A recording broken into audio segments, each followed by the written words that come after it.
Ferrari declares a development war against Mercedes, Verstappen sets his eyes outside F1, and Alonso is not giving up on Aston Martin. Let's get into the latest F1 news. Kimi Antonelli just said something that every Formula One fan needs to hear right now, because it completely changes how we should be thinking about the rest of the 2026 season. The young Mercedes driver, who is currently sitting at the top of the World Championship standings, has given us a remarkably honest and mature take on what is coming next. And honestly, it is both exciting and a little bit frightening depending on which team you support. So let us break all of this down together, because there is a lot to unpack here. First, let us just take a moment to appreciate where we are in the 2026 Formula One season. After the initial races and a month-long break, the championship is heading to Miami for a sprint weekend, and this is not just any regular race weekend. Miami is shaping up to be the first major battleground where teams will bring serious upgrade packages to the track. The results we saw in Australia and the early races, those might as well be ancient history by the time we get through the next few months of development warfare. Now, Antonelli sat down with journalist Mara San Giorgio and said something really significant. He acknowledged openly that Ferrari is going to get access to the ADUO, which is the development tool that non-Mercedes-powered teams can use to close the gap on the dominant power unit. And here is the thing, he is not hiding from that reality at all. He actually said, and I am paraphrasing here, that Ferrari's car is already strong, and if they manage to improve their engine on top of that, they are going to get significantly closer to Mercedes. That is a remarkable thing for the championship leader to say out loud. No spin, no false confidence, just pure honesty about the competitive landscape. So what exactly is the ADUO, and why does it matter so much? Think of it as a catch-up mechanism built into the regulations for 2026. Teams that do not have access to the same power unit performance as Mercedes can use this tool to develop and improve their engines during the season. This is massive for Ferrari specifically because Maranello essentially gets a structured pathway to reduce the performance deficit they currently have in terms of power unit output. Ferrari team principal Frédéric Vasseur has already talked about how important this is going to be for them, while also being honest that the SF26 itself still needs to keep developing aerodynamically and in terms of energy management software. But the ADUO is the big weapon waiting in the background. Here is an interesting contrast that really illustrates the different challenges each team faces going forward. McLaren uses a Mercedes power unit, so they do not get access to the ADUO. This means their development path is essentially locked into aerodynamic improvements and optimizing how they use the power unit they already have. Ferrari, on the other hand, has both avenues available. They can push aero development, they can refine their energy management systems, they can sharpen their race weekend execution, and then on top of all of that, they can eventually introduce a new engine specification through the ADUO process. That is a genuinely powerful combination, and anyone who thinks the current hierarchy is locked in for the whole season is simply not paying attention. But here is where Antonelli really impressed me, and I think this is the part of the story that is not getting enough attention. Despite all of this, despite knowing that stronger rivals are coming, despite understanding that the competitive picture is going to shift, this 19-year-old driver just sounds incredibly grounded. He essentially said he is not particularly worried, that when he goes to the track, he focuses on doing the best job he can, concentrating on his own performance and the objectives for each individual weekend. He also expressed confidence that Mercedes will also be bringing important upgrades of their own, and that the car is already performing well with a positive dynamic inside the team. That mentality is fascinating when you think about the pressure he is under. Being a young driver leading a world championship, knowing that everyone is gunning for you, knowing that the regulations are specifically designed to allow your rivals to close the gap, that is a lot of weight to carry. Yet Antonelli sounds like someone who has been racing at the top level for years rather than months. His final comment in that interview really stuck with me. He said he is aware that the other teams are coming, but that Mercedes simply needs to keep pushing forward, confident and determined, as the report described him. So what does this all mean for Miami and beyond? The race weekend itself is a sprint format, which always adds a layer of unpredictability. But more importantly, Miami is going to give us our first real look at the development directions of the major players. The teams have been working through the break understanding how to better manage and deploy their energy systems, which is genuinely crucial in these 2026 cars, and we should expect to see some meaningful performance shifts compared to what we saw earlier in the year. Ferrari will absolutely be one of the most closely watched stories of the weekend. How much has the SF26 improved? How close is Leclerc or whoever is driving to really threatening for race victories consistently? The pressure on the Scuderia is enormous given the resources they have and the ADUO pathway available to them. Their fans have been patient, their rivals have been watching, and Miami might be the moment when we start to see whether Ferrari's counteroffensive is genuinely taking shape. For Mercedes and Antonelli, the challenge is different. The goal is not just to maintain a lead, but to keep developing fast enough that even as rivals close in, the gap never becomes decisive. The fact that Antonelli is already thinking this clearly about the strategic picture is honestly one of the more encouraging signs for their season. A driver who understands the bigger picture, who focuses on controllable factors, and who does not get rattled by external noise, is exactly what a team needs when defending a championship lead. What is most striking about everything Antonelli said is the lack of complacency. He could have easily said something generic about the car being great and everyone else having work to do. Instead, he gave a clear-eyed assessment that acknowledged Ferrari's potential, respected the technical tools available to rivals, and then calmly articulated why none of that changes his personal approach. It is the mindset of a champion, whether or not he ultimately wins the title this year. The 2026 Formula One season was always going to be defined by the development race, rather than the initial performances. New regulations create a chaotic opening period, and then the teams with the best processes and the most effective upgrade cycles start to separate themselves. We are entering that phase now. Miami is the opening shot. Ferrari has the ADUO waiting. McLaren has aero ambitions. Mercedes has a motivated, focused, and remarkably mature young driver who knows exactly what he needs to do. Buckle up, because the second act of this season is going to be extraordinary. If you want to stay on top of all the updates as Miami approaches, make sure you hit that subscribe button and turn on notifications, because we will be covering every development as it happens. Drop a comment below telling me which team you think will make the biggest leap forward at Miami, because I genuinely want to know what you think. This season is just getting started. There's a driver on the Formula One grid right now who almost never raises his voice, rarely shows his emotions, and somehow manages to look the exact same whether he just won a race or finished dead last.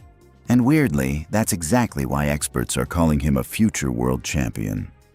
Today, we're talking about Oscar Piastri, the McLaren driver who's quietly becoming one of the most fascinating personalities in all of motorsport.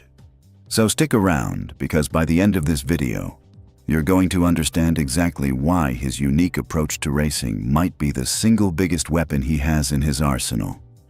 Let me set the scene for you. It's 2025. The Formula One Championship is coming down to the wire.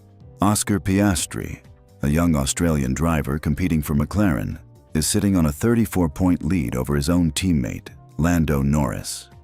For most people, that's the kind of moment where you'd be losing sleep, biting your nails, maybe snapping at people in the garage. But Piastri? He goes about his business like it's just another Tuesday. Then something happens at Monza that would make most drivers absolutely lose their minds. Piastri has done nothing wrong. He's racing brilliantly. And yet the team asks him to hand over his second-place position to Norris. Think about that for a second. You're in the middle of a championship battle against your own teammate, and the team is asking you to give away a position you earned. Most drivers would have been screaming down that radio, hurling insults, maybe even refusing entirely. What does Piastri do? He calmly notes that the logic doesn't quite add up from his perspective, acknowledges the team's wishes, and then just does it. No drama, no fireworks, no public meltdown afterward. And here's what makes it even more remarkable. After the race, when the cameras are in his face and the journalists are waiting for him to say something explosive, something that would generate headlines and controversy. He defends the team. He stands behind McLaren publicly. That is not the behavior of someone who is barely holding it together. That is the behavior of someone who is fundamentally, genuinely at peace with how they operate. But the story doesn't end with a championship trophy, at least not yet. After Monza, Piastri's season begins to unravel. That 34-point lead he had built up gets completely reversed, and he ends up losing the championship to Norris by 13 points. The final blow lands at the Abu Dhabi Grand Prix. The radio message Piastri sends in that moment is honestly one of the most telling things you'll ever hear from a racing driver. He congratulates everyone, thanks the team, says it's been a fantastic season, and wishes Norris well. That's it. No bitterness, no excuses, no drama. Just pure acknowledgement of reality and a gracious response to a crushing disappointment. Now you might be sitting there thinking, okay, is this guy actually a robot? Is there something going on behind the scenes that we're not seeing? And that's actually the most interesting part of the whole story, because Piastri himself has addressed this directly. He's talked about how being authentic to who he actually is has always been a priority for him, both on and off the track. He doesn't try to manufacture a personality that fits what people expect from a Formula One driver. He doesn't perform intensity or passion for the cameras. He just shows up as himself, and himself happens to be remarkably calm. He's also been pretty open about the fact that comfort comes from performance. When you're backing up your personality with results on the track, it gets easier to relax and let the real you come through. You can make a joke about missing the first 2 races of a season, for example, when you've already proven you belong at this level. The confidence isn't arrogance. It's earned ease. And the people around Formula One have noticed. David Croft, one of the most prominent commentators in the sport, has described Piastri as almost impenetrable. He doesn't get rattled easily. He doesn't ride the emotional highs and lows that seem to consume so many other drivers. And the legendary Martin Brundle, a former F1 driver himself who has seen pretty much everything this sport has to offer, has specifically pointed to Piastri's calm head as something that will pay massive dividends in a championship battle, which makes the 2025 season even more fascinating to think about because Brundle was right about the quality, just slightly early on the timing. There's something deeply psychological happening here that's worth thinking about. In a sport where pressure is absolutely relentless, where millions of dollars are on the line every single weekend, where one mistake can end a career, the ability to regulate your emotions is not just a nice personality trait, it's a competitive advantage. Most of the truly great champions in Formula One history have had some version of this quality. That ability to be completely honest with themselves about their situation without letting the emotional weight of it drag them down. What's different about Piastri is how young he is and how naturally this seems to come to him. Most drivers have to develop mental toughness through years of painful experience. They get burned, they break down, they rebuild, and eventually they find that place of groundedness. Piastri seems to have arrived there already, and that's not something you can easily fake or manufacture. Now here we are in 2026, and Piastri is already back at it.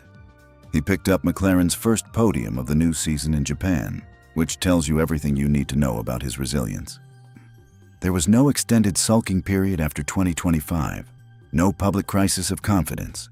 Just back to work, back to the track, back to doing what he does. There are also some interesting storylines developing around him this season. He's been paying close attention to what Mercedes has been doing and has offered some pretty measured, analytical takes on their performance gains. Not panicked, not dismissive, just thoughtful and grounded. Exactly what you'd expect. And apparently his relationship with McLaren CEO Zak Brown has only gotten stronger coming out of the difficult moments in 2025, which says a lot about the kind of teammate and team player Piastri is. Here's the thing about understated people. We live in a world that rewards loudness, that amplifies drama, that pushes people toward performing emotions rather than actually feeling them. And so when someone comes along who just refuses to play that game, who is genuinely themselves, without any performance layer on top, it can be disorienting at first. It can even look like coldness or lack of passion to people who aren't paying close enough attention. But look at what Piastri has achieved. Look at how he handled losing a championship by the tiniest of margins. Look at how he handled being asked to sacrifice his own race position in a title battle. Look at how he shows up every single week in one of the most demanding competitive environments on the planet and just performs. The passion is absolutely there. It just doesn't need an audience to exist. Martin Brundle said Piastri's calm head will pay big dividends. The 2025 championship slipped away, but it slipped away by 13 points after a 34-point swing in the final stretch. That's not a talent problem. That's not a mental problem. That's the brutal randomness that Formula One sometimes delivers, and it doesn't change the underlying picture at all. Oscar Piastri is already one of the most complete drivers in Formula One. He knows who he is. He's comfortable being exactly that person, and he's surrounded himself with a team that believes in him even after tough times. That combination is genuinely rare. And if you're not watching his career closely right now, you might want to start. Because the calmest man in the paddock might just be the one who ends up with everything. If you found this breakdown interesting, drop a comment below telling me what you think separates the great champions from the almost champions in Formula One. And make sure you hit subscribe because we've got a lot more deep dives coming on the 2026 season. What if I told you that one of the most celebrated drivers in Formula One history is currently running dead last, and he's completely okay with it? Not just okay, but actually optimistic. Actually excited. That's the Fernando Alonso story right now, and it's one of the most fascinating narratives in motorsport today. Stick with me, because what's happening at Aston Martin right now might just be the beginning of one of the greatest comebacks Formula One has ever seen. Let's rewind for a second. Fernando Alonso, two-time world champion, a man who has raced in this sport for decades, a driver whose competitive fire is basically legendary. This is a guy who will argue over 1/10 of a second gains until everyone in the garage wants to go home. So when Fernando Alonso tells you he's patient, when he tells you he's willing to wait, you know something serious is going on. And something serious absolutely is going on at Aston Martin. The 2026 season has been a disaster for the Silverstone-based outfit, at least on paper. The switch to Honda power was supposed to be a game changer. Lawrence Stroll invested enormously. Adrian Newey, arguably the greatest car designer in the history of Formula One, was brought in to lead the technical revolution. The expectations were sky high. And then the cars rolled out, and reality hit like a freight train. Here's the technical problem, and it's genuinely fascinating from an engineering perspective. Honda's power unit has been suffering from serious vibration issues. Now, here's the wild part. When Honda tested this engine on their bench back at the factory, everything measured within acceptable parameters. The vibrations were within the design limits. Everything looked fine, but then they mated that power unit to the actual Aston Martin AMR26 chassis, put it on a racetrack, and suddenly the vibration levels exploded beyond anything they'd seen in testing. The real-world conditions created something completely different from what the simulations and bench tests predicted. This isn't just an annoying rattle. These vibrations have been hammering the battery pack in particular, causing reliability nightmare after reliability nightmare. We saw it in pre-season testing. We saw it in Australia. Alonso himself had to withdraw from the Chinese Grand Prix because the vibrations were so severe he was physically uncomfortable driving the car. Think about that for a moment. A driver of his experience, his physical conditioning, his sheer toughness, was forced out of a race because of vibration. That tells you everything about how serious this problem is. But here's where the story gets genuinely interesting. Since those early races, there have been signs of progress. Real, tangible progress. The Japanese Grand Prix was a milestone moment because Alonso actually finished the race. That was the first time all year the team completed a full race distance. They crossed the finish line. Yes, they were at the back. Yes, the performance level was nowhere near where they need to be. But they finished. The engineers learned from it. And that matters enormously. So what does Alonso actually think is going on here? He's made a comparison that every Formula One fan should pay close attention to. He's comparing Aston Martin's current situation to where McLaren was in 2023. Now think about that for a second. McLaren in 2023 was genuinely struggling. They were getting knocked out in Q1. They were nowhere near the front of the grid. And yet by the end of that same year, they were winning races. Then 2024 happened, and they were Constructors' champions. Then they did it again in 2025. Back-to-back titles for a team that was in the doldrums just a couple of years earlier. Alonso is saying that trajectory is exactly what he believes is possible for Aston Martin. He's not blind to the scale of the problem. He explicitly said the McLaren comparison might be too optimistic. He called it a dream scenario. But the point is, the structural logic holds. If you understand what's wrong, if you fix it methodically, and if you have the underlying talent and resources, a turnaround in the second half of a season is absolutely achievable in modern Formula One. And here's the thing that should give Aston Martin fans real hope. The people involved here are not second-rate operators. You've got Newey leading the technical direction. You've got Honda, a manufacturer with a deep Formula One history, working around the clock to solve the vibration issue. Alonso himself has been in Formula One long enough to know what a recoverable situation looks like versus what a terminal one looks like. And he's not panicking. That should mean something. The upgrades that appeared in Japan are also telling, but not in the way you might think. Alonso was brutally honest about this. He said those upgrades brought essentially zero performance gain, and that's actually the point. The upgrades weren't about going faster. They were about gathering information, testing hypotheses.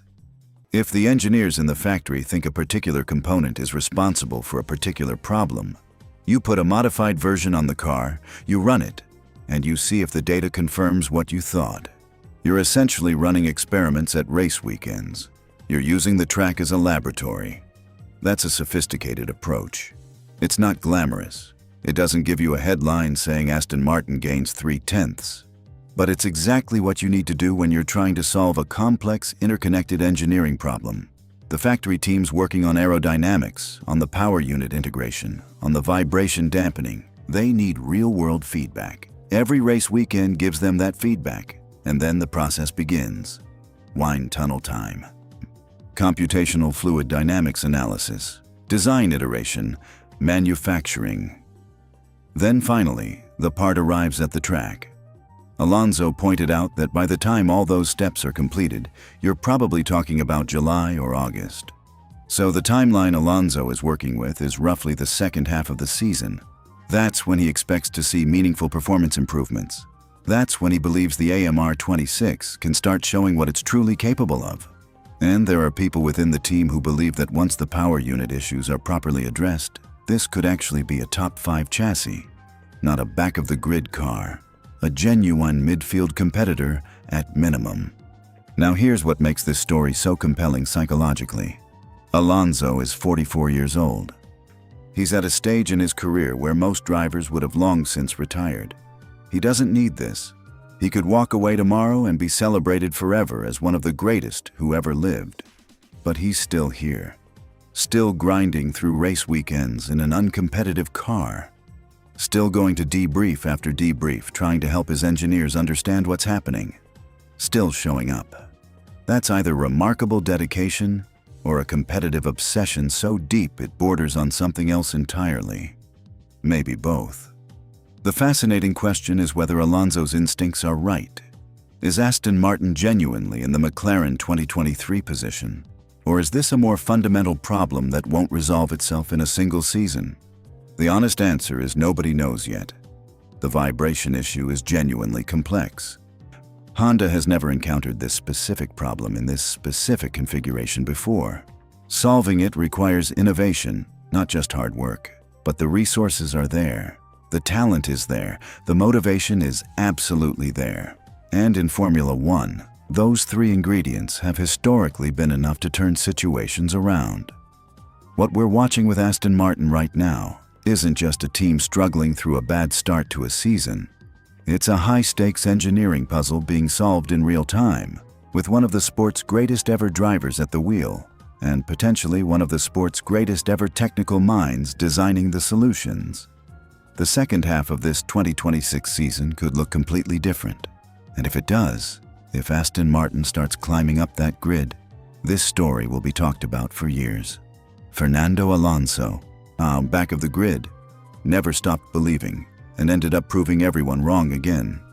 That's the narrative being written right now.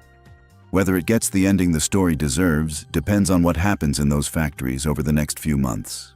But one thing is certain, this is absolutely worth watching. What if I told you that Alpine spent the entire 2025 Formula One season finishing dead last, and then showed up to the very next season fighting ahead of Red Bull? That is not a story about luck. That is not a story about a competitor stumbling. That is a story about one of the most calculated gambles in modern Formula One history. And right now, we are watching it either pay off beautifully or set up one of the most heartbreaking collapses the sport has ever seen.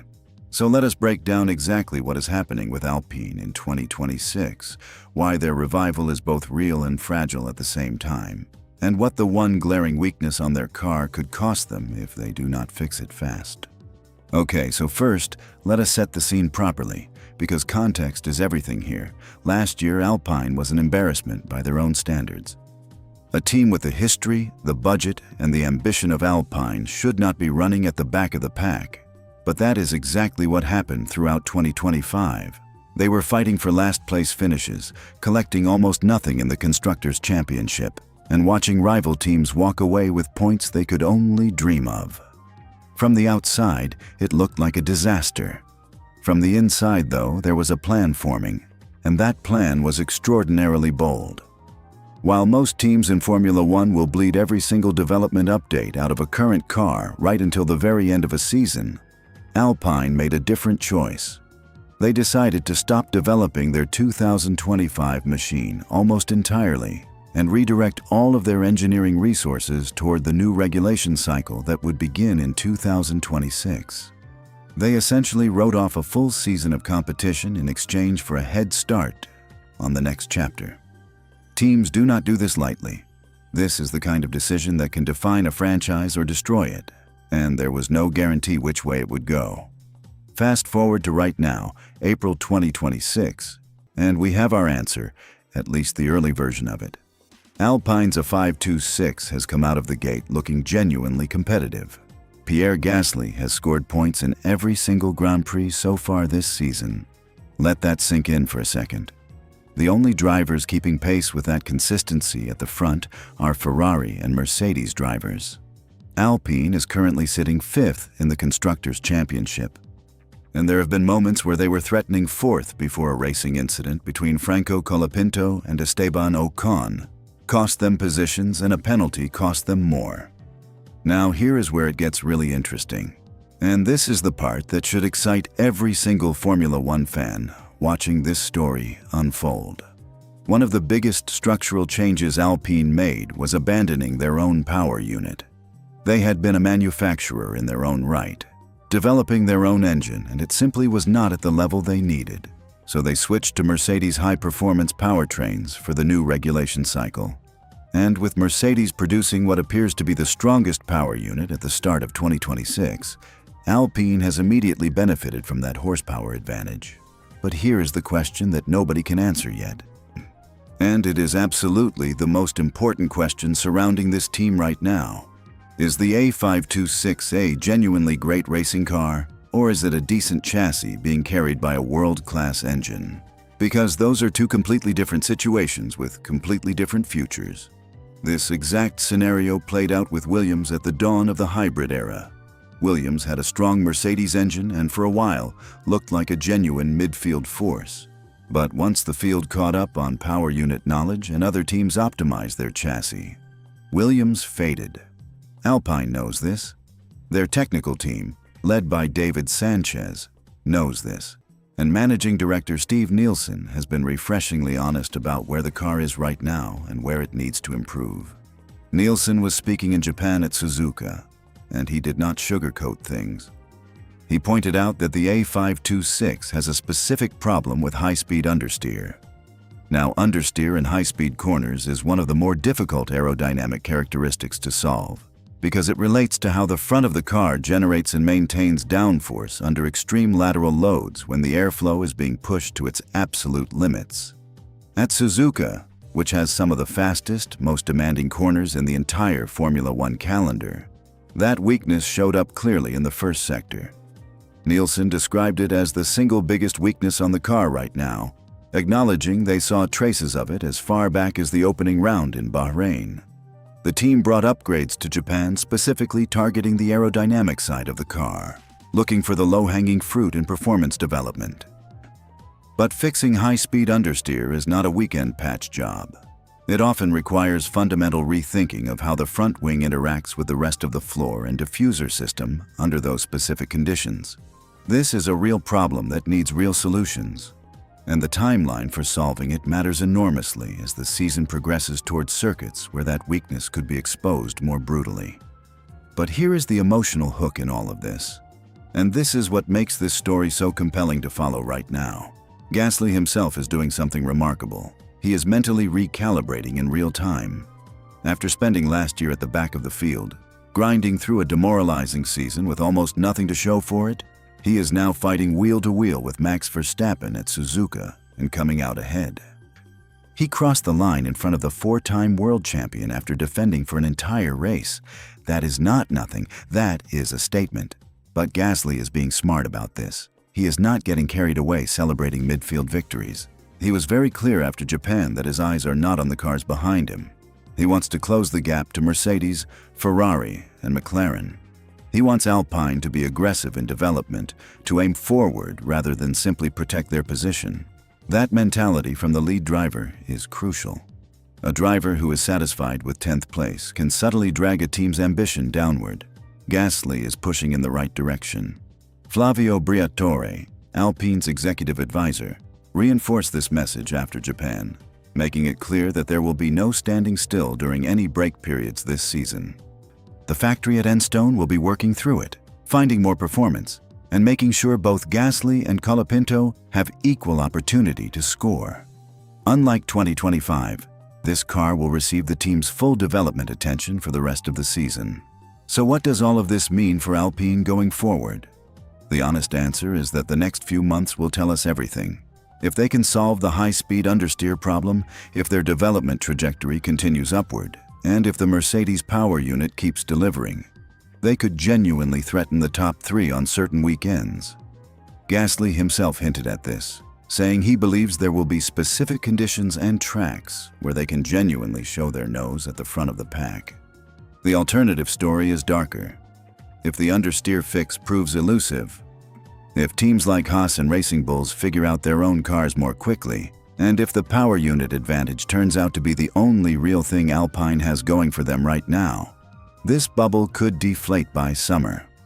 Williams at the start of the hybrid era is not an unfair comparison, and Alpine's leadership knows it. What we can say with certainty right now is that the gamble of writing off 2025 has produced something real. The A526 is a legitimate racing machine with genuine pace, a strong power unit, and a driver in Gasly who is hungry, motivated, and proving every single race weekend that he belongs in that conversation. The weakness is known, the team is working on it, and the season is young. Alpine is back. The question is just how far back they can push toward the front before the rest of the field catches their breath. This is one of the best stories in Formula One right now, and you are watching it play out in real time. What if I told you that the most dominant team in Formula One history just handed over the crown to their biggest rival, and nobody saw it coming quite like this? We are talking about the kind of seismic shift that happens maybe once a decade in this sport, and right now, in 2026, we are living through exactly that moment. Welcome back to the channel. If you are a Formula One fan, you already know that the 2026 season represents one of the biggest regulatory overhauls the sport has ever seen. New power units, new aerodynamic philosophies, new everything. And when you have that kind of reset button pressed across the entire grid, the established order gets scrambled. History tells us that moments like these separate the truly great teams from the ones who simply got comfortable riding the wave. So today, we are breaking down one of the most fascinating storylines in modern Formula One. How Mercedes clawed their way back to the top, while Red Bull, the team that once looked completely untouchable, finds itself in a very unfamiliar position. Let us start with some context, because this story does not begin in 2026. To understand where these two teams are right now, you have to rewind and appreciate just how dominant Red Bull became. We are talking about a period of dominance that was almost uncomfortable to watch if you were not a Red Bull fan. Race after race, season after season, the team from Milton Keynes operated at a level that made the rest of the field look like they were competing in a completely different sport. Max Verstappen was practically untouchable. The car was a work of engineering art. And the entire operation had this aura of invincibility around it. But here is the thing about dominance in Formula One. It creates complacency, it creates internal tension, and it creates a situation where your rivals are spending every single waking moment trying to figure out how to beat you. While Red Bull was celebrating championships and breaking records, Mercedes was back in Brackley doing something very dangerous. They were thinking, now, Mercedes knows a thing or two about rebuilding. Remember 2014? That was their reset moment. When the hybrid regulations came in, Mercedes were so thoroughly prepared that they basically invented the template for the next decade of Formula One. 7 consecutive Constructors' Championships. A legacy built on being ahead of the curve before anyone else even knew where the curve was heading. And the team has clearly applied that same mentality to 2026. The 2026 regulations are genuinely revolutionary. The power unit structure has fundamentally changed, with electrical energy deployment playing a much larger role than ever before. The aerodynamic regulations have been overhauled to create cars that behave differently through corners, on straights, and in the battle between drivers. This is not a minor tweak to existing rules. This is a completely new game. And Mercedes decided years ago that they were going to master this new game before the first race of the season even started. What makes this particularly interesting is how the competitive landscape has shifted. Red Bull built their recent dominance on a very specific philosophy. Their engineering approach was deeply tied to the regulations that existed before 2026. When those regulations disappear, that expertise, that institutional knowledge, that perfectly tuned machinery, it all has to start from scratch. Every team is back at zero, and at zero, Mercedes has shown historically that they thrive. Think about what this means psychologically for both teams. Mercedes walked into 2026 with something to prove. They had watched Red Bull dismantle their dominance over the previous seasons, and that kind of experience leaves a mark on an organization. It creates hunger, it creates focus. When you have been knocked off the top spot, you remember exactly what it felt like to be there, and you channel everything you have into getting back. That collective motivation running through an entire factory, through hundreds of engineers, mechanics, strategists, and designers, that is genuinely powerful. Red Bull, on the other side, was carrying the weight of expectation. When you have been the best team in the world, the pressure to remain the best team in the world is enormous. And when new regulations arrive and your car is suddenly not the fastest thing on the grid, the psychological adjustment is brutal. The culture of winning becomes a liability because everyone inside the team knows things are not the same, but nobody quite knows how to talk about it or fix it. Here is where the strategy element becomes really compelling. Building the best car for a new set of regulations is not just about engineering genius. It is about decision-making that happens years before a single lap is driven. Resource allocation, simulation priorities, wind tunnel programs, which design concepts to pursue and which dead ends to abandon. None of these decisions get made in the dark, with imperfect information. And the teams that make the right calls in those moments are the ones who show up to the first race of the season with something special. Mercedes has clearly been making the right calls. The car they have produced for 2026 is by all accounts the product of a very deliberate and very long-term strategy. While other teams were managing their existing cars and trying to extract every last tenth from regulations that were about to expire, Mercedes were apparently already living in 2026. They front-loaded their development resources, made philosophical commitments to their 2026 concept earlier than their rivals, and trusted that this calculated gamble would pay off. The driver's situation is also fascinating to consider. Mercedes has the kind of driver lineup that can actually capitalize on having a fast car. That matters more than people sometimes acknowledge. A championship-winning car driven by someone who cannot extract its full potential is not a championship-winning combination. When a team and its drivers are aligned, when the car suits the driving style and the driver trusts the car completely, the performance gains compound in ways that are difficult to quantify, but very easy to see on a timing screen. Red Bull is navigating something genuinely difficult right now. This is not a team without talent or without resources. They remain one of the most sophisticated and well-funded operations in the paddock. But the combination of regulatory change, the transition of institutional knowledge, and the inevitable evolution of internal dynamics, all of these things are creating headwinds that did not exist during their dominant years. Getting back to the front of the grid from this position requires the same kind of patient, strategic, long-term thinking that Mercedes applied, and that process simply takes time. There is also a broader lesson here about the nature of competition in Formula One. The sport is designed to be difficult in ways that go beyond just building a fast car. It is designed to challenge teams, to force them to adapt, to reward those who think differently and who are willing to invest in uncertainty. The regulation changes that come around every several years are essentially Formula One pressing the reset button and saying to every team, "Prove yourself again." Mercedes has answered that challenge with what appears to be the best car on the grid heading into the new era. Red Bull is faced with the challenge of rebuilding without any of the crutches that supported their previous dominance. And the rest of the teams are somewhere in between, all trying to figure out where they stand in this new world. What happens next is genuinely unpredictable, which is exactly what makes Formula One so compelling. Red Bull will develop, they will adapt, they will throw enormous resources at closing the gap. Mercedes will try to maintain their early advantage and build on it. The drivers will have moments that define the season. Mechanical failures will rewrite races. Strategy calls will be brilliant or catastrophic. And somewhere in the middle of all that chaos, a championship will be decided. If you are a Formula One fan watching 2026 unfold, you are watching history. The shifting of power between these two giants of the sport is one of the great narratives of the modern era. Mercedes rising, Red Bull adjusting, and an entire field of incredible competitors chasing both of them down. Drop your predictions for the 2026 season in the comments below.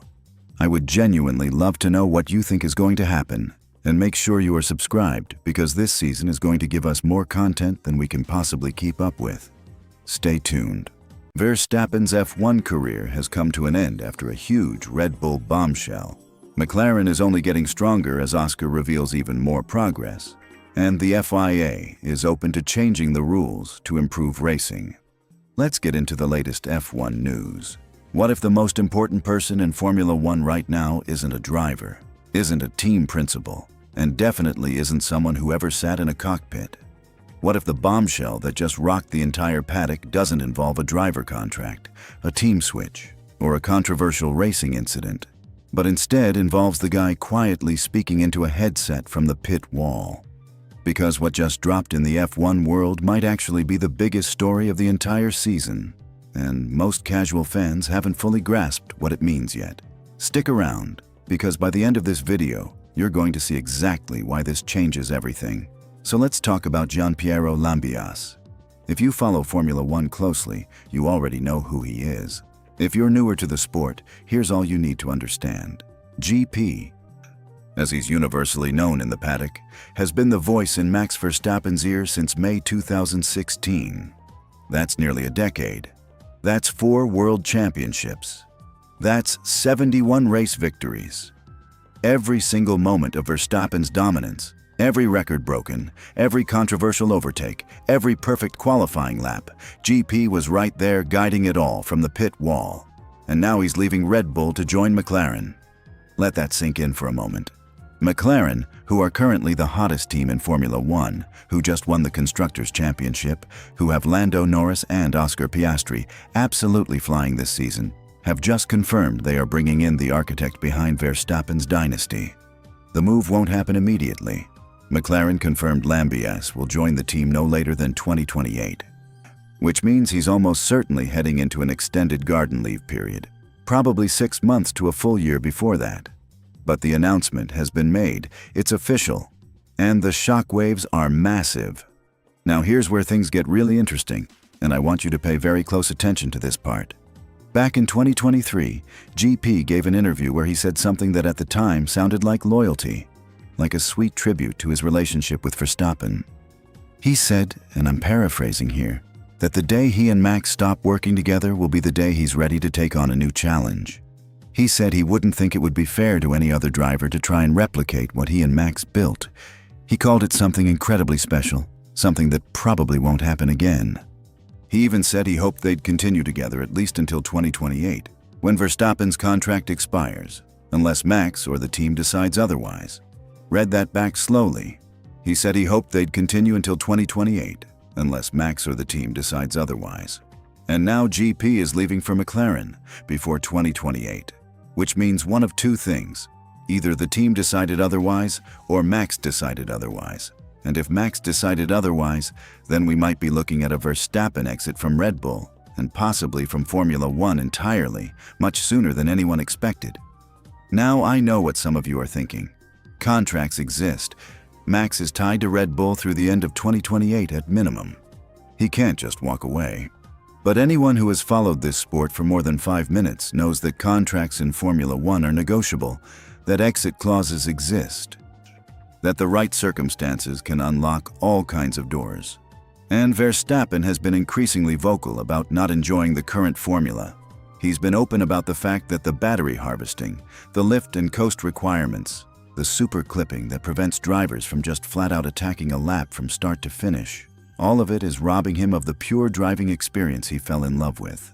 He's called it Mario Kart racing. He's called it anti-racing. He said he's not having fun. Now think about that for a second. Verstappen has 4 world titles. He has more wins than almost any driver in history. He doesn't need to prove anything to anyone. The only thing keeping him in the sport right now is the love of competition.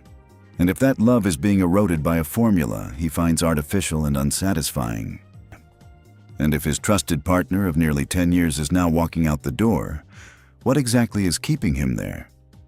The relationship between a driver and their race engineer in Formula One is genuinely unlike anything in other sports. It's not like having a favorite coach or a trusted teammate. This is the person who is in constant communication with you at 200 miles per hour. This is the person who knows your driving style better than anyone alive, who knows when to push you and when to back off, who you trust completely in the heat of battle when 1,000 decisions need to be made in milliseconds. Verstappen himself has talked about this relationship in almost intimate terms. He compared it to a marriage. He said they disagree often, but that's what makes it work. It's honest, it's real, it's built on years of shared experience. That marriage is now ending. And here's the brutal truth that no one at Red Bull wants to admit publicly. Replacing GP is not simply a matter of finding a competent race engineer. The institutional knowledge that Lambiase carries with him, the specific understanding of how Verstappen thinks, how he communicates, what feedback he gives, how to translate that into car setup decisions, that doesn't transfer. That can't be hired. A new engineer will have to start from scratch building that trust, and Verstappen has never been someone who warms up to change easily or quickly. Red Bull is losing their head of racing, the man who helped orchestrate their most dominant era in the sport. McLaren is gaining him. And Verstappen is being left to navigate what might be the most uncertain period of his career without his most trusted ally in his corner. The timing here is everything. We're heading into the next regulation cycle. The sport is evolving. McLaren is ascendant. Red Bull is no longer the undisputed force they were just 2 seasons ago. And the man who built Verstappen's championship machine is now going to be sitting on the other side of the garage. If you think that doesn't matter, I genuinely don't know what sport you've been watching. So where does this leave us? Honestly, there are more questions than answers right now. Does Verstappen stay at Red Bull and try to rebuild with a new engineer? Does an exit clause get triggered? Does he eventually follow GP to McLaren in some form? Does he step away from the sport entirely if the enjoyment continues to drain away? None of these questions have clear answers today, but what we do know is this: the partnership that defined Formula One for nearly a decade is coming to an end. GP has essentially told us himself that when this partnership ends, a new chapter begins for him. And the implication hanging in the air, unspoken but impossible to ignore, is that a new chapter might be beginning for Max too. This is one of those moments where Formula One is genuinely shifting beneath our feet. Pay attention to what happens next, because the next move from Verstappen and Red Bull is going to tell us everything. Drop your thoughts in the comments right now. Do you think Max sees out his contract? Do you think we're watching the quiet beginning of his exit from the sport?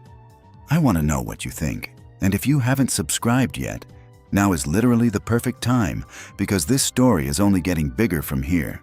What if I told you that the most dominant Formula One driver on the planet is quietly preparing for something completely different from anything he has ever done before, and he is doing it with a massive smile on his face? That is exactly what is happening with Max Verstappen right now, and the details are genuinely fascinating. So here is the situation. April 2026 has no Formula One Grand Prix scheduled. For most drivers, that would be a rest month, some downtime, maybe a holiday somewhere warm. But Verstappen is not most drivers. He is using that entire gap in the F1 calendar to push himself into a completely different racing world. One that runs through the night, through brutal endurance conditions, around one of the most unforgiving circuits on the face of the earth. We are talking about the legendary Nürburgring Nordschleife. And we are talking about the 24 hours of Nürburgring. Now, before we get into exactly what Verstappen is doing during April, let me give you the bigger picture because it makes this whole story much more interesting. Over the past couple of years, Verstappen has been quietly building his involvement in GT racing. This is not a one-off passion project or a publicity stunt. This is a deliberate, serious commitment to competing at the highest level of endurance racing. And he has been putting in the work to prove he belongs there. The car he will be racing is the Verstappen Racing Mercedes GT3 machine. That alone tells you something. He has his own racing operation, his own team, running at this level. This is not just a famous F1 driver showing up to wave at the crowd. He is invested in the infrastructure and the competitive structure of GT racing in a way that goes way beyond dabbling. His co-driver for the qualifiers is Lucas Auer, an Austrian racing driver who brings serious experience to this partnership. The two of them will be sharing that Mercedes GT3 during the 24 hours of Nürburgring qualifiers, which are scheduled to run across 3 days from April 17th through to April 19th. So when Verstappen says he wants to be there for qualifying, he is making sure that both he and his co-driver get quality time together in the car before the big event in May. And speaking of May, that is when the actual 24 hours of Nürburgring takes place.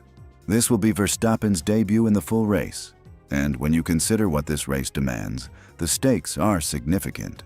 The Nordschleife is not a forgiving place. It is long, it is technical, it is physically and mentally exhausting, and it can destroy a race campaign in an instant if even one small thing goes wrong. Which, by the way, Verstappen already knows from very recent personal experience. Let me tell you about what happened at the second round of the Nürburgring Langstreckenserie earlier this year, because this story is one you need to hear. Verstappen went out to the Nordschleife alongside teammates Jules Gounon and Daniel Juncadella. They put together what looked like an absolutely dominant performance. It genuinely appeared that they had won the race outright. Can you imagine that? A Formula One world champion putting in a dominant display at the Nürburgring in an endurance race. It was the kind of moment that makes motorsport fans everywhere stop and pay attention. Then disaster struck after the race. The team was disqualified. Not for anything that happened on track, not for contact or dangerous driving or a technical infringement during the race itself. They were thrown out because of a tire mix-up. 7 sets of tires were used when the regulations only permit a maximum of 6. That is the kind of tiny detail that can unravel everything. And in endurance racing, the regulations around consumables like tires are taken extremely seriously. The disqualification stood, and all that hard work counted for nothing in the results column. Now here is the thing that matters about that disqualification. Despite the gut punch of being thrown out of a race you appeared to have won, Verstappen treated the whole experience as preparation. That is the mindset of a champion. He went out there. He learned the circuit again. He built chemistry with his teammates. He got valuable miles in the car. All of that still counts when May rolls around and the 24-hour race begins. The learning did not disappear just because the result was taken away. Back to April's plans. Verstappen was asked at the Japanese Grand Prix whether he would be competing in the third round of the Nürburgring Langstreckenserie before the qualifiers. His answer was straightforward. He cannot do that round because his team is simultaneously racing at Circuit Paul Ricard for the GT World Challenge Europe opener. The team cannot be in two places at once, so that round is off the table for him. But the qualifiers are a different story. He made it very clear that he wants to be at the Nordschleife with Lucas Auer for those qualifying sessions. His reasoning is simple and actually quite charming. Since Auer was not part of the NLS2 campaign, the two drivers have not yet had the chance to work together on track. The qualifiers represent the perfect opportunity for them to build that rapport and shared understanding before the full endurance battle in May. Verstappen even noted that it would not be fair to leave Auer out there doing everything alone when other teammates were unavailable. There is a human element to this story that often gets lost when we talk about Verstappen purely in the context of Formula One dominance and championship battles. Here is a guy who, by every objective measure, has reached the absolute pinnacle of his sport. He is a multiple world champion. He has driven some of the most memorable performances in the modern era of Formula One. And yet, when you hear him talk about getting out to the Nürburgring for these qualifying sessions, the energy shifts entirely. He was asked directly whether these kinds of activities, the GT racing, the Nordschleife adventures, give him genuine enjoyment and fulfillment, particularly given his very public frustration with how the 2026 Formula One regulations have reshaped the sport. His answer was immediate. He said it puts a big smile on his face. Those were his actual words. And you could sense that this was not a diplomatic non-answer. This was a real, honest admission that driving a GT3 car around the Nordschleife at night is bringing him a kind of joy that the current Formula One landscape is not always delivering. That context matters enormously. The 2026 F1 regulations have been a significant talking point throughout the paddock. And Verstappen has not hidden his dissatisfaction with certain aspects of how the new rules have changed the competitive picture. Against that backdrop, watching him pour energy and genuine enthusiasm into the Nürburgring project tells you a lot about where his head is right now. The 24 hours of Nürburgring itself is a legendary event.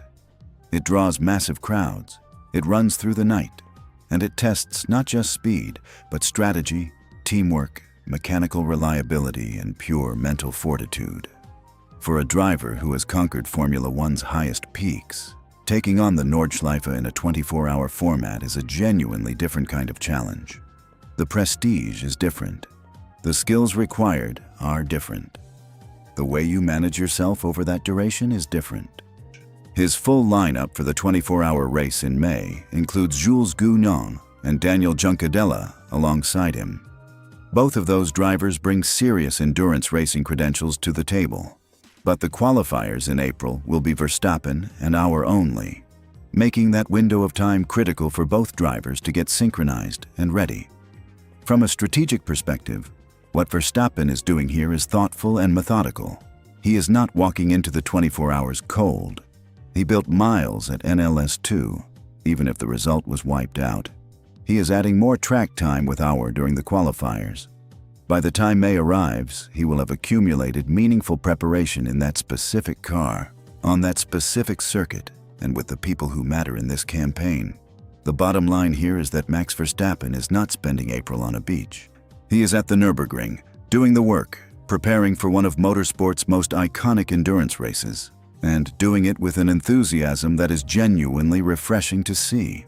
Whatever happens in Formula One this season, this side of his career is clearly something that feeds a part of him that pure championship racing may not always reach.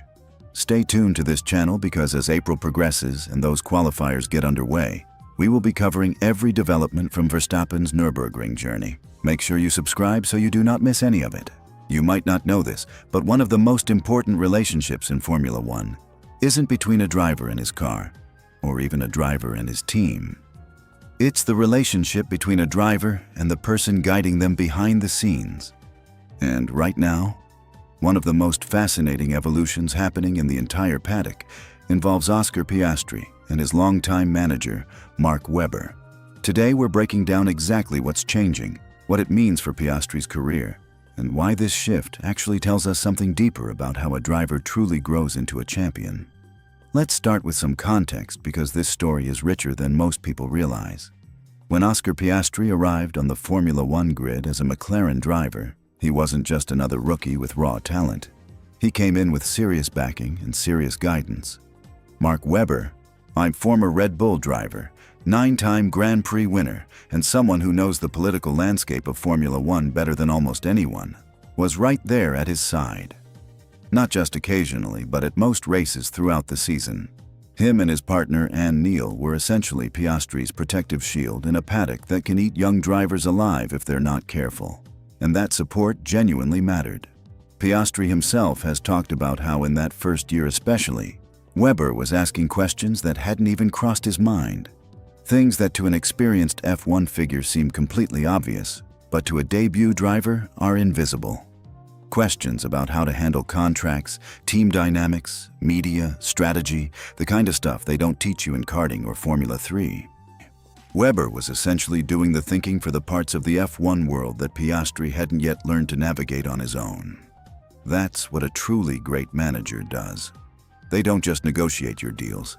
They fill in the gaps of your experience until you develop the instincts to fill them yourself. And here's where things get really interesting.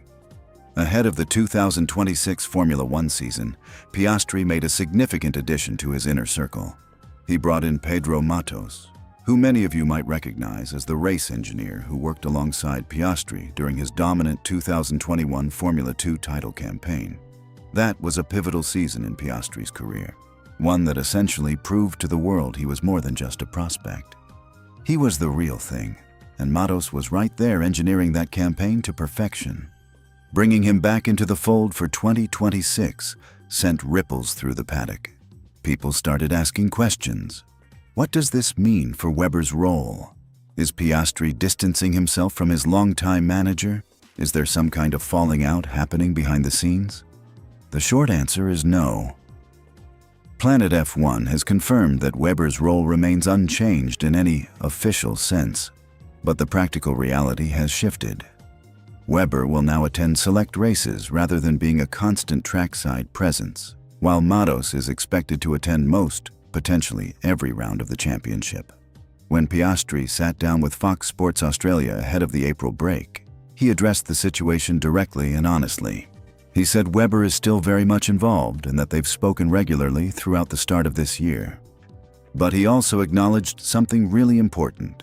He said that now he simply has more experience, and that means he can ask certain questions himself. Questions that once required Webber's prompting now come naturally to him.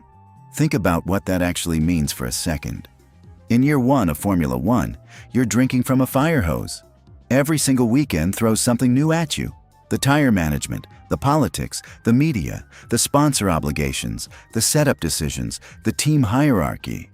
You need people around you who can catch what slips past your awareness. But as seasons go by, if you're genuinely developing as a person and not just as a driver, those blind spots start to close. The questions become instinctive. The awareness sharpens. Piastri is essentially saying he's grown into a driver who doesn't need someone else to think for him in those moments anymore. And that's not a betrayal of Webber. That's actually the highest compliment you can pay to a manager. The goal was never for Piastri to remain dependent. The goal was to give him the tools to eventually stand on his own feet. Webber, of all people, would understand this. He spent his own career in Formula One fighting for recognition, navigating complex team dynamics at Red Bull alongside Sebastian Vettel, dealing with the pressure of expectation in a sport that shows no mercy. He knows what it takes, and he also knows that a driver who has grown past needing hand-holding is a driver who's ready to compete at the absolute highest level.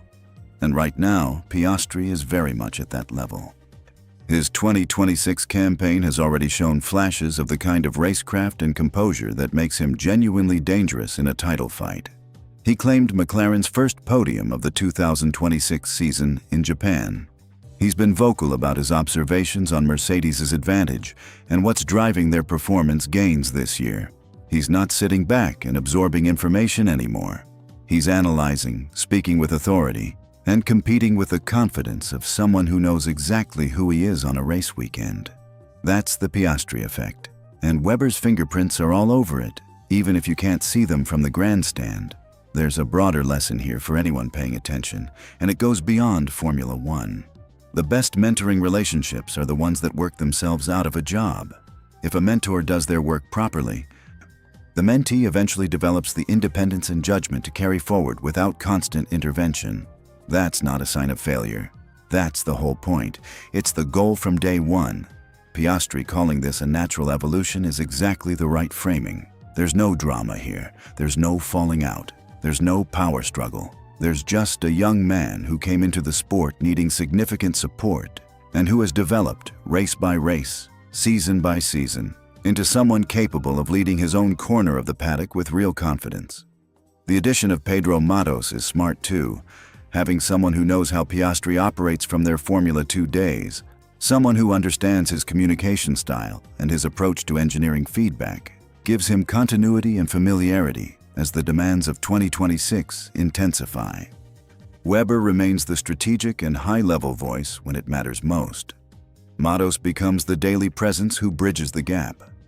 It's not a replacement structure. It's an upgrade to meet the moment. And the moment is significant. Formula One in 2026 is shaping up to be one of the most competitive eras in recent memory. The new regulations have reshuffled the order. Mercedes looks strong. Red Bull are evolving through their own internal changes, with Gianpiero Lambiase reportedly departing from McLaren in 2028, which creates its own fascinating storylines. The grid is loaded with talent and ambition. In that environment, having your personal operation dialed in matters enormously. The drivers who thrive aren't just the ones with the fastest instincts inside the car. They're the ones who have built strong ecosystems around them. People who provide the right support at the right time without creating noise or distraction.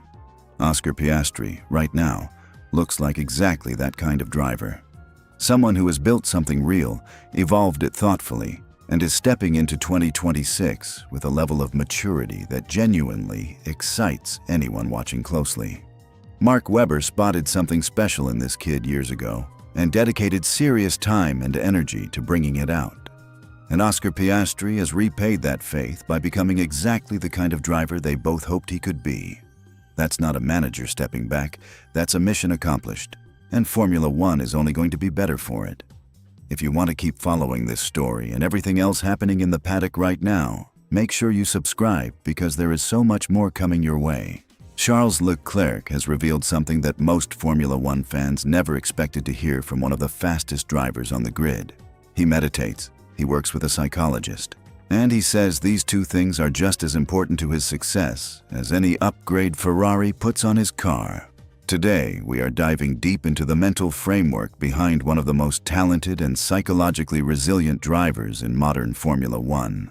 And, honestly, what Leclerc has shared should change the way all of us think about pressure, performance, and what it actually takes to compete at the absolute highest level.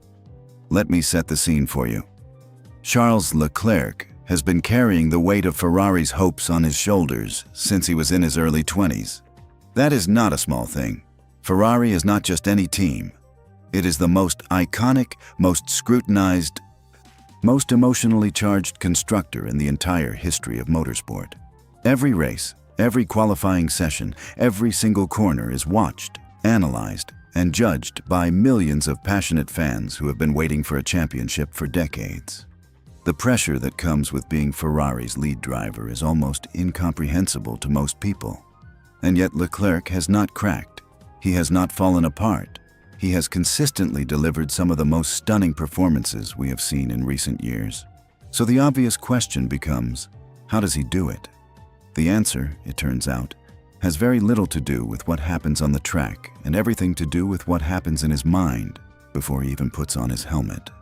In a candid conversation on the BSMT podcast, Leclerc opened up about the two pillars that keep him mentally grounded in the chaos of the Formula One circus: meditation and working with a psychologist. And before you roll your eyes or think this is some soft lifestyle content, stay with me, because the way Leclerc describes the role these practices play in his life is genuinely fascinating and backed by real performance science. Let us start with meditation. We live in a world where attention is fragmented, where notifications pull us in 1,000 directions, and where the ability to be fully present in a single moment has become almost a superpower. For a Formula One driver, being present is not optional. It is survival.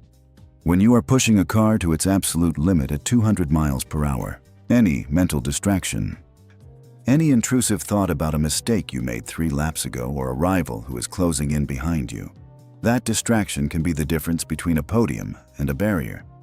Leclerc has spoken about how meditation helps him train his mind to stay focused on what is happening right now, not what happened before and not what might happen next. That level of mental discipline does not come naturally. It is a skill you practice. It is a muscle you build. And Leclerc has been quietly building that muscle for years. Now, here is where it gets even more interesting. Alongside meditation, Leclerc works with a psychologist, and this is the part that I think is genuinely groundbreaking for a Formula One driver to discuss so openly.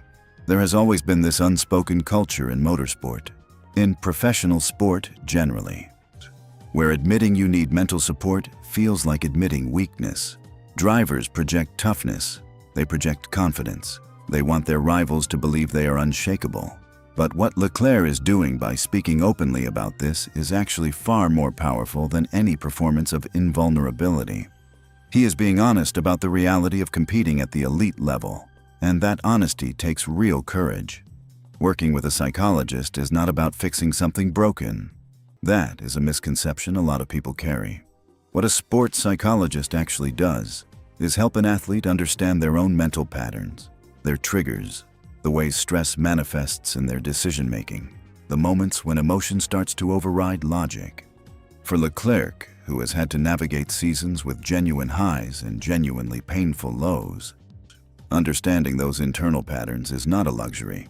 It is a competitive tool. It is part of his preparation just as much as simulator time or physical training. And when you think about it that way, it starts to seem strange that more drivers are not talking about this openly. Think about what Leclerc has had to process mentally throughout his career so far. He has had moments of absolute brilliance that put him on the map as a generational talent. He has also faced the particular frustration of being quick enough to compete at the very front, but sometimes watching championships slip away due to factors outside his control. Reliability issues, strategic calls, the sheer relentless nature of a 20-plus race season.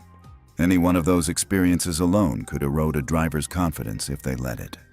Managing the emotional weight of that journey, season after season, while still showing up to every race weekend with full belief in yourself and full commitment to the performance, that requires work. Real, intentional, disciplined work on your mental state. And this is the value loop that Leclerc has found. Meditation sharpens his focus in the moment. Psychology work gives him the tools to process and learn from every experience, good and bad. Together, they create a cycle of mental resilience that keeps compounding over time. He comes into a race weekend calmer, more grounded, more self-aware. He makes better decisions under pressure. He bounces back from setbacks faster. And then he carries those lessons into the next weekend. Over the span of a career, that compounding effect becomes enormous. There is also something worth noting about the timing of these revelations. Leclerc is speaking about this now in a period when Formula One itself is going through significant change. The current season has already produced some genuinely surprising storylines, with new dynamics emerging throughout the field. The pressure on established stars is higher than ever because younger drivers are arriving with nothing to lose and everything to prove. In that context, Leclerc's investment in his mental game is not just admirable, it is strategically smart. The drivers who are going to sustain success in this new era are the ones who have built the psychological foundations to handle whatever the sport throws at them. What Leclerc is modeling here is actually something that goes far beyond Formula One. Whether you are competing in sport, Building a business, managing a creative career, or just trying to hold yourself together under the daily pressures of modern life? The framework he describes is genuinely transferable. Train your attention. Know your triggers.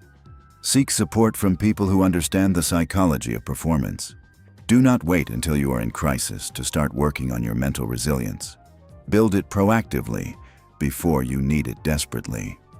The fact that someone carrying the enormous expectation and visibility that comes with driving for Ferrari can sit down on a podcast and say, "Yes, I meditate. Yes, I work with a psychologist. And these things are central to who I am as an athlete," that matters. It shifts something in the culture. It gives other young athletes, other young people facing pressure and expectation, a permission to take their mental health seriously without shame. Leclerc has always had the raw speed. That much was obvious from his earliest races. But raw speed alone does not build a career like his. It is the consistency. It is the ability to deliver when everything is on the line. It is the capacity to absorb failure and come back sharper. Those things come from the inside, and Leclerc has clearly done the work to build them deliberately. So next time you watch him cross the line and make it look effortless, remember there is a whole layer of invisible preparation behind that performance. The laps in the simulator, yes. The physical conditioning, yes, but also the quiet practice of sitting with his own mind and the honest conversations with a professional who helps him understand himself better. That is the full picture of what it takes to compete at this level and actually stay there. That is the secret of Leclerc's consistency. And honestly, it is a lesson worth taking seriously no matter what arena you are competing in. If this kind of content resonates with you, make sure you are subscribed because we are going deeper into the psychology of elite performance every week right here. What if I told you that Formula One nearly destroyed its own 2026 season before it even properly began? We are talking about races turning into fuel conservation parades, drivers managing energy instead of actually racing, and situations on track that raise genuine safety concerns. And this is not some distant hypothetical nightmare scenario. This is Formula One right now, in April 2026, and the governing body has just been forced to step in and admit that something needs to change. Welcome back to the channel. If you have been following the 2026 season so far, you already know things have been, let us say, interesting, and not always in the good way. Today, we are breaking down exactly what is happening with the new 2026 power unit regulations, why the FIA just held an emergency meeting with teams and engine manufacturers, and what the official communication they released actually means for the rest of this season. Stick around, because there is a lot to unpack here, and some of it genuinely changes the way we need to think about where Formula One is headed. Let us start at the very beginning. The 2026 regulatory reset was supposed to be Formula One's big sustainability moment. New power units, a dramatically increased role for the electrical component, and a vision of racing that balanced performance with responsibility. On paper, honestly, it sounded great. The FIA and the commercial rights holder were selling this as the future of motorsport. Greener, faster in certain ways, more technologically sophisticated than anything we had seen before. The manufacturers bought in. The team spent enormous resources developing around these regulations. And then the season actually started. And here is where things get uncomfortable. What we discovered very quickly when racing under these new rules began is that the electric component of these new power units carries almost as much weight as the traditional internal combustion side. Think about what that actually means in practice. Drivers are not just managing tires and fuel loads like they always have. They are managing a fundamentally different energy equation, one where electrical deployment and recovery plays a massive role in every single lap, every single stint, every single overtake attempt. The result? Races that looked more like efficiency exercises than actual sporting contests. Drivers backing off not because of strategy, but because they were essentially running low on power. The kind of racing where a driver following another car has to calculate not just whether they have the pace to overtake, but whether they have the electrical energy available to even attempt it. And when those calculations go wrong, when drivers find themselves in situations they cannot fully control because the power is not there when they need it, You are not just looking at bad racing, you are looking at potential danger. That last point is crucial, and it is one the FIA has clearly taken very seriously. Safety concerns in Formula One are not something the governing body ever gets to ignore, no matter how committed they are to a particular regulatory direction. And the combination of unpredictable power delivery, energy management compromises, and the chaos that comes with drivers operating at the edge of what these new systems can actually deliver, created situations that simply could not be left unaddressed. So the meeting happened. Today, April 9th, 2026. The FIA sat down with representatives from the teams and the engine manufacturers. This was not a casual check-in. This was a serious conversation about the gap between what the 2026 regulations were supposed to deliver and what they are actually delivering in competition. And following that meeting, the FIA released an official statement that confirms we are now entering what they are calling a corrective phase. Now, what does that actually mean? The statement signals that the FIA is opening the door to modifications around energy management. They are acknowledging that the current framework, the way the rules are written around how electrical energy can be deployed and recovered during a race, needs adjustment. This is significant because regulatory changes mid-cycle in Formula One are not simple. They involve negotiations with manufacturers who have spent years and hundreds of millions developing around existing rules. They require agreement from teams who have built their entire car concepts around a specific understanding of how the power units would work. Opening any door to changes is a big admission that something has gone wrong. And here's the psychological layer to all of this that I think gets lost in the technical discussion. Formula One's credibility as a sport is built on the belief that what we are watching is genuine competition at the absolute limit of human and engineering capability. The moment fans start perceiving races as management exercises rather than battles, you lose something that is very hard to get back. The criticism that emerged after the opening races of 2026, comparisons to arcade games, talk of artificial racing, that kind of noise does real damage to the brand and to the sport. The FIA knows this. The teams know this. And while the official language is always careful and measured, the act of calling this meeting and releasing a public statement is itself a message. They are saying to the fans, to the media, to everyone watching, we hear you, we see the problem, and we are taking action. Now let us think about what the corrective measures might actually look like.